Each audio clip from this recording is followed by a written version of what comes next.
తమిళనాడు రాష్ట్రంలో తెలుగు సినిమాల కలెక్షన్స్కు సంబంధించి తాజాగా ఒక విచిత్రం చోటు చేసుకుంది.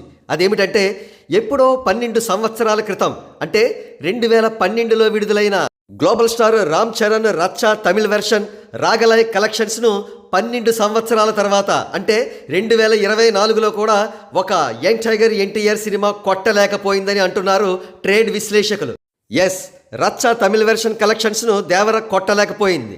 వివరాల్లోకి వెళితే సంపత్ నంది దర్శకత్వం వహించిన రచ్చ సినిమా 2012లో విడుదలై బ్లాక్ బస్టర్ విజయాన్ని నమోదు చేసుకుంది. ప్రపంచవ్యాప్తంగా ఆ సినిమా అప్పట్లోనే ఫుల్ రన్లో 50 కోట్ల షేర్ కలెక్ట్ చేసింది.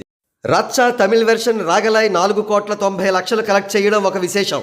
ఇక దేవర విషయానికి వస్తే తమిళనాడులో సుమారు 6 కోట్ల రూపాయల ప్రీ రిలీజ్ బిజినెస్ జరుపుకున్న ఈ చిత్రం ఇప్పటి వరకు కేవలం ₹1 కోటి గ్రాస్ మాత్రమే కలెక్ట్ చేయడం కాస్త బాధాకరం.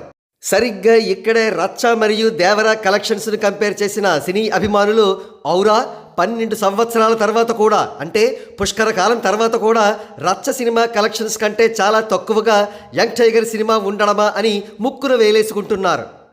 విశేషం ఏమిటంటే రామ్ చరణ్ గారు నటించిన ఒక బ్లాక్ బస్టర్ చిత్రం రచ్చ సినిమానే ఆ రోజుల్లో ఆ రేంజ్లో కలెక్ట్ చేసినప్పుడు ఆయన నటించిన 3 ఇండస్ట్రీ హిట్లు మగధీర, రంగస్థలం, RRR ఏ స్థాయి ప్రభంజనం తమిళనాడులో క్రియేట్ చేసి ఉంటాయో మనం ఊహించవచ్చు.